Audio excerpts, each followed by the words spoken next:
بسم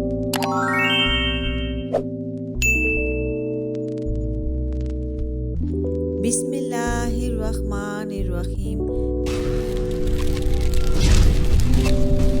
welcome to the wise. دولت اور رزق بھاگتا ہوا گھر آئے گا۔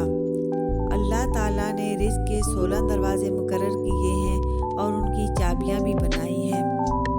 پہلا دروازہ نماز ہے۔ جو لوگ نماز نہیں پڑھتے ان کے رزق سے برکت اٹھا دی جاتی ہے۔ دوسرا دروازہ استغفار ہے۔ جو انسان زیادہ سے زیادہ استغفار کرتا ہے اللہ اسے ایسی جگہ سے رزق دیتا ہے جس کا اس نے کبھی سوچا بھی نہیں ہوتا۔ تیسرا دروازہ صدقہ ہے۔ اللہ تعالیٰ کے نبی نے فرمایا تم اللہ کی راہ میں خرچ کرو، اللہ اس کا بدلہ دے کر رہے گا۔ چوتھا دروازہ نفلی عبادات ہیں۔ جو لوگ زیادہ سے زیادہ نفلی عبادت کرتے ہیں اللہ ان پر تنگدستی کے دروازے بند کر دیتا ہے۔ پانچواں دروازہ تقوی اختیار کرنا ہے۔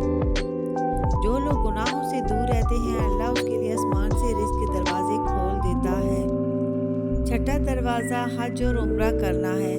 حدیث شریف میں آتا ہے حج اور عمرہ کرنا گناہوں اور تنگدستی کو اس طرح دور کر دیتے ہیں جس طرح آگ کی بٹی سونا چاندی کی میل دور کر دیتی ہے۔ ساتواں دروازہ رشتہ داروں کے ساتھ اچھا سلوک۔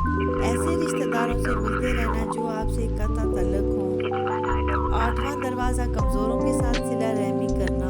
غریبوں کے غم بانٹنا، مشکل میں کام آنا اللہ تعالیٰ کو پسند ہے۔ نواں دروازہ توکل۔ جو شخص یہ یقین رکھے کہ اللہ دے گا تو اللہ اسے ضرور دے گا اور جو شک کرے وہ پریشان ہی رہے گا۔ 10واں دروازہ شکر ادا کرنا۔ انسان جتنا اللہ تعالیٰ کا شکر ادا کرے گا اللہ رزق کے دروازے کھولتا چلا جائے گا۔ 11واں دروازہ گھر میں مسکرا کر داخل ہونا۔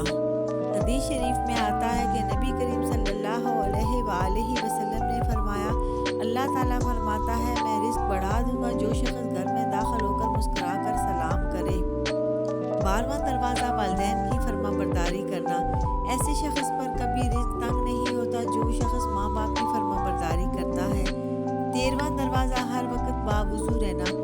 جو شخص ہر وقت نیک نیتی کے ساتھ باوضو رہے گا اس کے رزق میں کمی نہیں ہوگی۔ 14واں دروازہ چاشت کی نماز پڑھنا ہے۔ حدیث شریف میں آتا ہے چاشت کی نماز رزق کو کھینچتی ہے اور تنگ دستی کو دور بھگاتی ہے۔ 15واں دروازہ سورہ واقعہ پڑھنا ہے۔ اس سورت کے پڑھنے سے رزق بڑھتا ہے۔ 16واں دروازہ اللہ تعالیٰ سے دعا مانگنا ہے۔ جو شخص جتنا صدقے دل سے اللہ تعالیٰ سے دعا مانگتا ہے اللہ اس کو بہت زیادہ دیتا ہے۔